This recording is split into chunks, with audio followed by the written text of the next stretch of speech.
तो आज मैं आपको एक अनोखी रहस्यमय कहानी सुनाऊंगी। अगर आप चैनल पर नए हैं तो अभी सब्सक्राइब कर ले। यह मेरा दूसरा नया चैनल है ताकि और भी रहस्यमय कहानी सबसे पहले आप तक पहुंचे तथा कहानी पूरा देखे, क्योंकि अंत में एक अनोखा रहस्य छुपा है। धन्यवाद। तो सुनिए।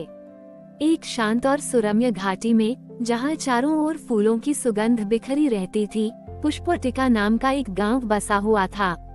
ये गांव अपनी अद्भुत पुष्पवाटिकाओं और फूलों से बनी कलाकृतियों के लिए प्रसिद्ध था। गांव के ठीक बीच में एक पुराना शिव मंदिर था, जहां एक मुरझाया हुआ बेजान पुष्पलिंग स्थापित था।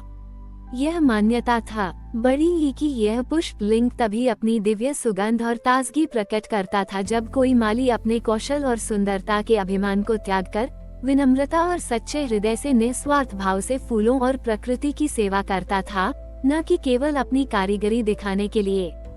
श्रावण मास में माली और भक्त इस मंदिर में आते थे और अपनी वाटिकाओं में दिव्यता के लिए प्रार्थना करते थे, यह मानते हुए कि शिवजी की कृपा से ही उनके फूलों में प्राण आते हैं।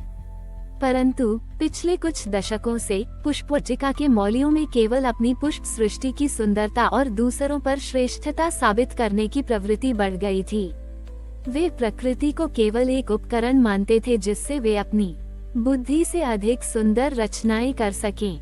हर कोई केवल कितने दुर्लभ फूल उगाए हैं और कितनी प्रशंसा पाई है इसका बखान करता था, जिससे उनकी कला में भाव और प्रकृति के प्रति श्रद्धा कम हो गई थी। इस बदलती हुई मानसिकता का परिणाम ये हुआ कि भले ही गांव में कई प्रसिद्ध माली थे, पर उनकी वाटिकाओं में वास्तविक जीवंतता और प्राकृतिक संतुलन की कमी थी। मुरझाया हुआ बेजान पुष्पलिंग, जो कभी अपनी दिव्य सुगंध के लिए जाना जाता था, अब पूरी तरह से निस्तेज और निष्क्रिय लगने लगा था।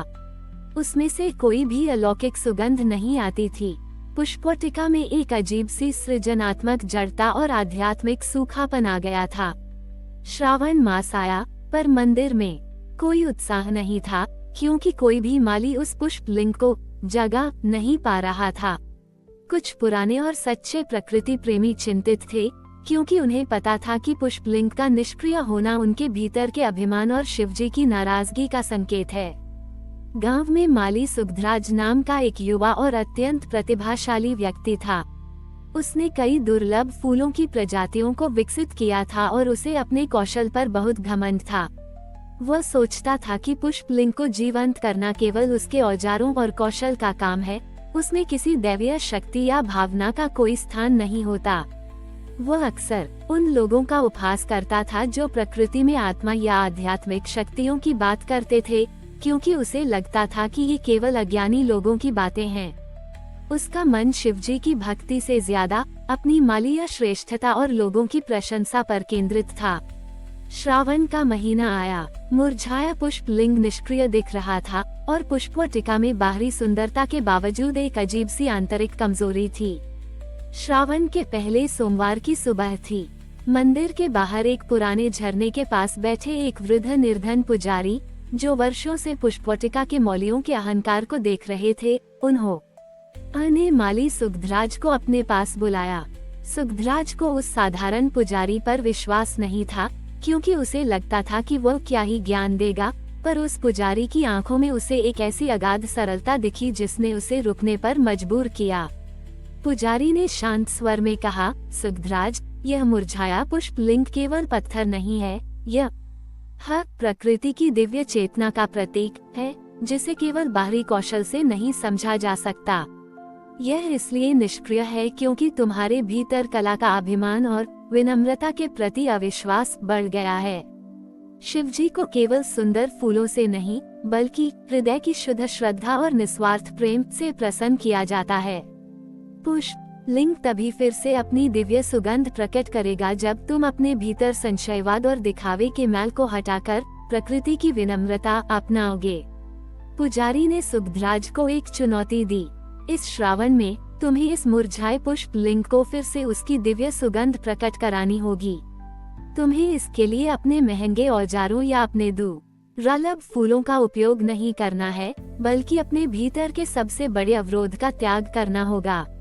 तुम्हें इसे प्रकट करते समय अपने भीतर के अभिमान, संशयवाद और श्रेष्ठता के भाव को मिटाकर शुद्ध प्रेम और निस्वार्थ सेवा का भाव लाना होगा। तुम्हें अपने हाथों से केवल विनम्रता और समर्पण के भाव से प्रतिदिन इस पुष्प लिंग को स्पर्श करना होगा और अपने गांव के उन सबसे उपेक्षित और मुरझाए हुए पौधों और जीवों की सेवा करनी होगी जिन्हें कोई नहीं देखता। मानो तुम स्वयं शिवजी के ही संदेशवाहक हो। ये तुम्हारा सेवा पुष्प तप होगा। याद रखना, जब तक तुम्हारे भीतर का अंधेरा नहीं हटेगा, तुम्हें शिवजी का वास्तविक प्रकाश नहीं मिलेगा। सुगधराज ने चुनौती सुनी। उसे यह काम असंभव लगा। वह कैसे अपने सारे ज्ञान और औजारों को छोड़कर केवल अपनी अंतरात्मा पर निर्भर रह सकता था, जब उसने जीवन भर केवल भौतिक साधनों पर भरोसा किया था। पर निर्धन पुजारी की आंखों में उसे एक अजीब सी शक्ति और दृढ़ता दिखी। उसे अपने भीतर एक अज्ञात प्रेरणा महसूस हुई। उसने सोचा, ठीक है, मैं ये करके देखता हूँ। अगर पुष्प लिंग सच में अपनी शक्ति प्रकट कर पाया तो शायद मुझे भी कुछ मिलेगा। उसने चुनौती स्वीकार कर ली, पर अभी भी उसके मन में संदेह और अपने संशयवादी स्वभाव की एक छोटी सी छाया थी। माली सुगधराज ने चुनौती स्वीकार तो कर ली, पर अभी भी उसके मन में संदेह और अपने अभिमानी स्वभाव की एक छोटी सी छाया थी। श्रावण के पहले सोमवार की शाम से उसने प्रतिदिन मुरझाए पुष्प लिंग के पास जाना शुरू कर दिया। उसने अपने महंगे औजार और प्रसिद्ध पुष्प रचनाएं एक तरफ रख दी। अब वह अपने हाथों से अत्यंत कोमलता और एकाग्रता से पुष्प लिंग को स्पर्श करता।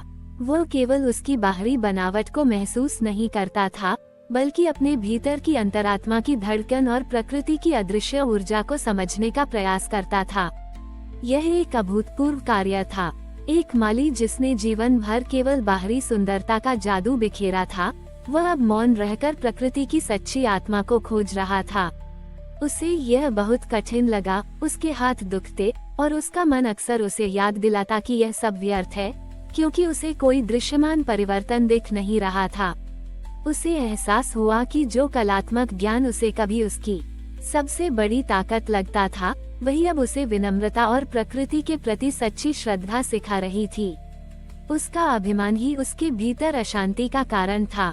धीरे धीरे जैसे जैसे सुगधराज हर दिन निस्वार्थ भाव से मुरझाए पुष्प लिंग को स्पर्श करता गया और उन उपेक्षित पौधों और जीवों की सेवा करता गया जिनकी ओर कोई ध्यान नहीं देता था, उसे केवल शारीरिक प्रयास ही नहीं बल्कि एक आंतरिक बदलाव भी महसूस हुआ।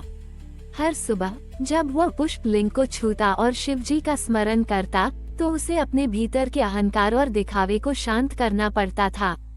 उसका ध्यान अब केवल अपनी पुष्प रचनाओं पर नहीं, बल्कि प्रत्येक पौधे के जीवन और सृष्टि की दिव्यता पर केंद्र छोटी ईता हो गया था।